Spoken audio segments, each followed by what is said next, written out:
Good morning class. बेटा हम समास विग्रह पढ़ रहे थे। हमने समास कल पढ़ा। समास के भेद 6 हैं। उसमें से हमने अव्ययी भाव समास कल पढ़ा था और तत्पुरुष समास। 2 समास मैंने कल आपको समझा दिए थे। अब तीसरा समास है। जैसे तत्पुरुष समास में मैंने आपको बताया, अव्ययी भाव समास में पहला पद अव्यय होता है। अव्यय मतलब उपसर्ग में प्रयोग किए जाने वाले जो शब्द होते हैं और ऐसे शब्द जो किसी भी लिंग और वचन के साथ के समय परिवर्तित नहीं होते, बदलते नहीं हैं। यथाशक्ति लड़के के लिए भी यूज होता है, लड़की के लिए भी, एक वचन के लिए भी, बहुवचन के लिए। अब तत्पुरुष समास है। तो तत्पुरुष समास को आप कैसे पहचानोगे कि तत्पुरुष समास में जैसे शरणागत या तुलसीकृत, तो आप इसको विग्रह करके देखोगे तो बीच में आता है को, के लिए, से, का। ये जो कारक चिन्ह हैं, कारक शब्द हैं, 8 कारक होते हैं। उनमें से यदि के, ने, से, में, पर, ये सब जब बीच में विग्रह करने पे आता है तो आप समझ जाओ ये तत्पुरुष समास है। उसके बाद है तत्पुरुष समास के भी बहुत सारे भेद हैं। कर्म, जैसे कर्म, करण, संप्रदान, अपादान, संबंध, अधिकरण, कर्मधारय, ये सब कारक के नाम है। आपने कारक पढ़े भी होंगे। तो जितने कारक हैं उसी प्रकार से तत्पुरुष समास में भी कारक यूज होते हैं। तो कर्म तत्पुरुष, करण तत्पुरुष, संप्रदान तत्पुरुष, अपादान तत्पुरुष, संबंध तत्पुरुष, अधिकरण तत्पुरुष, कर्मधारय तत्पुरुष, ये सब तत्पुरुष समास के उदाहरण हैं। तीसरा समास है कर्मधारय समास। कर्मधारय समास है जब सामासिक शब्द में विशेषण, विशेष्य का भाव हो या उपमेय उपमान का भाव हो, तब कर्मधारय समास होता है। इसमें पहला पद विशेषण और दूसरा पद विशेष्य होता है। अब कर्मधारय समास को आप कैसे समझोगे? 2 पदों से मिलकर समास बनता है। तो कर्मधारय समास की विशेषता यही रहती है कि जो पहला पद रहता है और दूसरा, ये कनक, लता, ये कनक पहला पद है और लता उत्तर पद है, या दूसरा पद है। एक तो इसको विग्रह करने पे आपको एक शब्द विशेषण, विशेषण आपको मालूम है विशेषण किसको कहा जाता है? जो संज्ञा और सर्वनाम शब्दों की विशेषता बताते हैं वो शब्द विशेषण कहलाते हैं। और जिन शब्दों के बारे में बात की जाती है, विशेषता बताई जाती है, वो विशेष्य कहलाते हैं। मतलब पहला शब्द जो होता है विशेषण होता है और दूसरा शब्द विशेष्य। लता, कनक के समान लता, तो लता विशेष्य है। और लता की विशेषता क्या बताई जा रही है कि वो कनक के समान है, सोने के समान है। पहला पद विशेषण एडजेक्टिव और दूसरा विशेष्य, उपमान और उपमेय। जिसकी विशेषता बताई जाती है वो विशेषण, और जिसके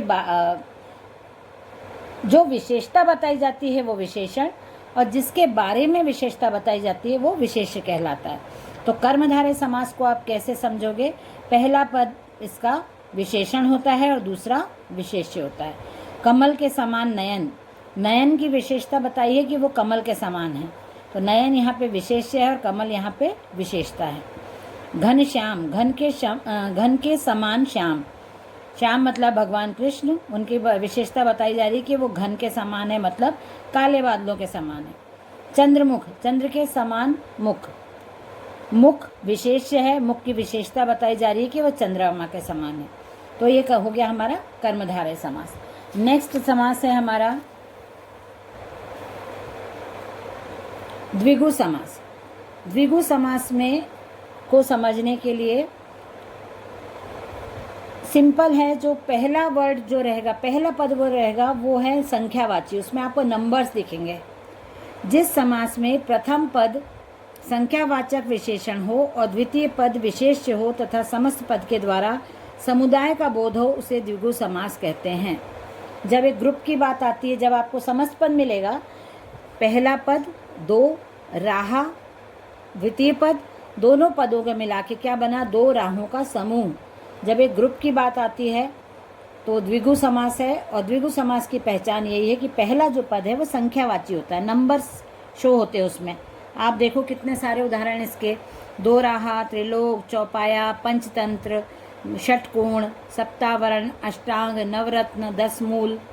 उसी प्रकार से त्रिभुज, त्रिकोण, शताब्दी, शताब्दी मतलब 100 वर्षों की सदी, नवरस, 9 रसों का समूह, नवरात्रि, 9 रात्रियों का समूह, चौराहा, 4 रास्तों का समूह, तो जब समूह समस्त पद में शब्द आता है, एक समूह के बारे में आपको समझ में आता है वो भी, और दूसरा पहला पद आपका संख्यावाची है, ये इसकी पहचान है द्विगु समास को पहचानने के लिए।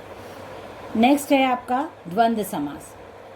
द्वंद्व का मतलब होता है वैचारिक मतभेद या लड़ाई या फिर उथल पुथल।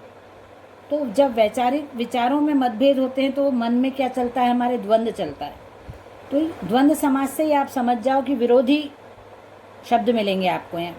ये विलोम शब्द ज़्यादा होते हैं इसमें, और दोनों पद जो रहते हैं, दोनों पदों का अपना अपना अलग अलग अर्थ निकलता है, मतलब दोनों प्रधान हैं। माता पिता, बीच में हम और लगाते हैं, माता और पिता। गंगा यमुना, गंगा और यमुना, या लगाते हैं, गंगा या यमुना। भाई बहन, भाई और बहन, भाई या बहन। रात दिन, रात और दिन, रात या दिन। तो ये अपोजिट वर्ड्स भी रहते हैं लेकिन एक दूसरे के साथ भी रहते हैं, एक दूसरे के साथ इनका होना लिखते हैं हम, जनरली साथ में लिखते हैं, पर दोनों के मीनिंग अलग अलग निकलते हैं और दोनों विरोधाभास अर्थ देते हैं। माता का अर्थ अलग होता है, पिता का अलग होता है, रात का अलग होता है, दिन का अलग होता है। लिखने के समय दोनों साथ साथ लेके जाते हैं, और जब विग्रह करते हैं तो बीच में और या अथवा लगता है।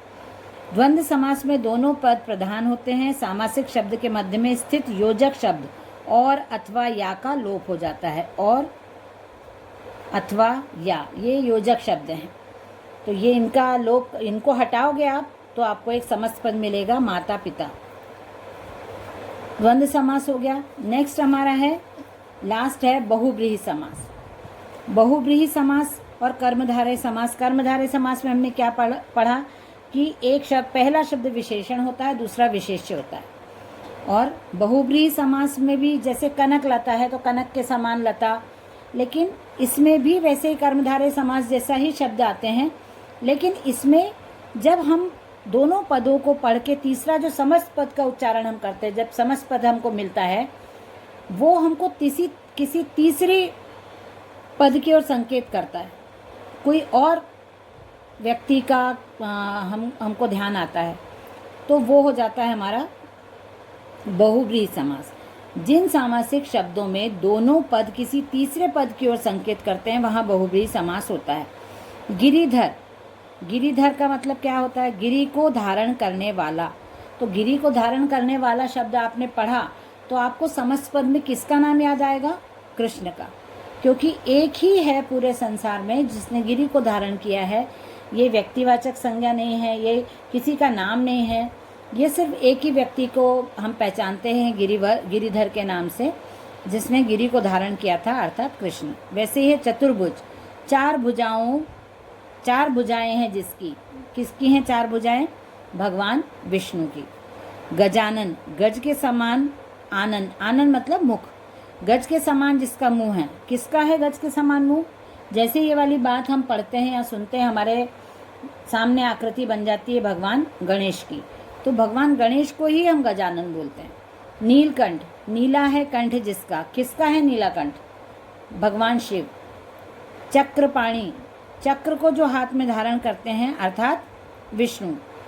तो ये आप जो शब्द पढ़ रहे हो, इनको जब आप विग्रह करते हो तो किसी तीसरे पद की ओर संकेत जाता है। कृष्ण, विष्णु, गणेश, शिव, विष्णु, ये आपको बताते हैं कि ये बहुव्रीहि समास है। बहुव्रीहि समास में त्रिलोचन, तीन नेत्र वाले, त्रिनेत्र कौन है, भगवान शिव। विषधारी, भगवान शिव, विष को धारण करने वाले भगवान शिव। और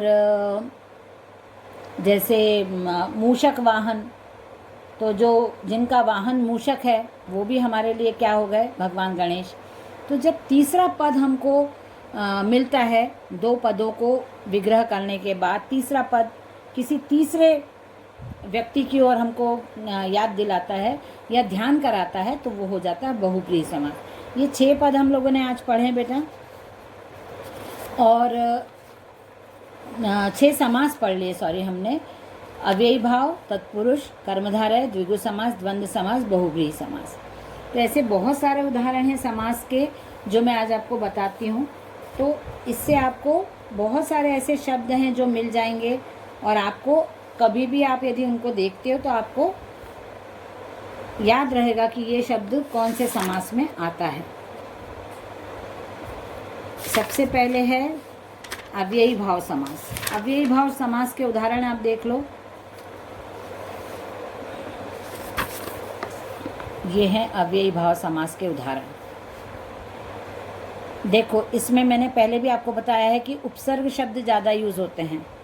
आसमुद्र, समुद्र परण, आमरण, मरने तक, आजन्म, जन्म से लेकर, यथाशक्ति, यथा नियम, यथाशीघ्र, यथोचित, प्रतिदिन, प्रतिवर्ष, प्रतिमाह, रातों रात, हाथों हाथ, साफ साफ, बीचों बीच, घर घर, भरपूर, प्रत्येक, प्रत्यक्ष, यथा सामर्थ्य, यथामति, यथा संभव, यथा विधि, आजानु, आमरण। ये सब जो आ लगाते हैं उपसर्ग लगाने वाले शब्द हैं, और ऐसे शब्द जो सबके लिए। अब आमरण सबके लिए, आ शब्द हम एक वचन में भी यूज़ कर सकते हैं, बहुवचन में भी यूज़ कर सकते हैं, एक लिंग स्त्रीलिंग में भी यूज़ कर सकते हैं और पुल्लिंग में भी यूज़ कर सकते हैं। अब है हमारा तत्पुरुष समास। तो तत्पुरुष समास के उदाहरण बहुत सारे हैं, जैसे यज्ञशाला, यज्ञ की शाला, या यज्ञ के लिए शाला। तो के लिए शब्द बीच में आया है। विद्यालय, विद्या के लिए आलय। हस्तलिखित, हस्त से लिखित, से आया है बीच में। तुलसीकृत, तुलसी से कृत। प्रेमातुर, प्रेम से आतुर। फिर है धनहीन, धन से हीन। पथभ्रष्ट, पथ से भ्रष्ट। जहाँ से, में, ने, पर आता है वो तत्पुरुष समास हो जाता है। भारतवासी, भारत का वासी। प्रेम सागर, प्रेम का सागर। दीनानाथ, दीनों का नाथ या दीनों के नाथ। राजकुमार, राजा का कुमार। युद्ध निपुण, युद्ध में निपुण। ग्रामवासी, ग्राम में वासी। आप बीती, आप पर बीती। घुड़सवार, घोड़े पर सवार। दानवीर, दान में वीर। धर्मवीर, धर्म में वीर। ये सब क्या हो गए? तत्पुरुष समास के उदाहरण। अब उसके बाद है कर्मधारय समास। तो कर्मधारय समास में नीलकमल, लीला है जो कमल। महादेव, महान है जो देव। पुरुषोत्तम, पुरुषों में उत्तम है जो। श्वेतांबर, श्वेत है जो अंबर, मतलब जो कपड़ा सफ़ेद है। महाविद्यालय, महान है जो विद्यालय। अंधकूप, अंधा है जो कूप। नील गगन, नीला है जो गगन। ये कर्मधारय समास के उदाहरण हो गए। उसके बाद है द्विगु समास के उदाहरण है चौमासा, सप्ताह, पंचतत्व, पंचवटी, त्रिभुवन, पंचतंत्र, त्रिवेणी, शताब्दी, चतुर्मुख। उसके बाद द्वंद्व समास। दाल रोटी, राम लक्ष्मण, दाल चावल, भाई बहन, धर्म अधर्म, पाप पुण्य, रात दिन, लोभ मोह, जल थल, ये सब हो गए। बहुव्रीहि समास में विषधर, विष को धारण करने वाले अर्थात शंकर। लंबोदर, लंबा है उधर जिसका अर्थात गणेश। पंचानन, 5 है मुख, आनंद मतलब मुख। 5 है आनंद जिसके अर्थात शिव। नीलकंठ, नीला है कंठ जिसका अर्थात पीतांबर, पीत अंबर। पीला अंबर पहनने वाले कौन हैं? भगवान श्री कृष्ण। षडानन, षड मतलब होता है 6 और आनंद मतलब होता है मुंह। जिसके 6 मुंह हैं वो कौन है? कार्तिकेय। तो ये ऐसे शब्द मैंने आपको उदाहरण भी बता दिए, इसके बहुव्रीहि समास, सब समास के आपको उदाहरण बता दिए। अब आपको करना यह है कि यदि आपको किसी शब्द का पहचान नहीं पा रहे हो कौन सा समास है, तो वो आपको पूछ लेना है। कल क्लास में आप पूछ सकते हो, वो आप लिख के रखो, और जो आपको नोट करवाया वो भी आपको नोट डाउन करना है। समास को पढ़ लेना है आपको, और जो भी उदाहरण दिए जाते हैं उनको ढूंढ के और देख लो। आप यदि आप लिख सको तो लिख लो, यदि आपको नहीं समझ में आ रहा है तो आप कल क्लास में पूछ सकते हैं, हम डिस्कस करेंगे। ओके, चलिए, बाय एवरीवन।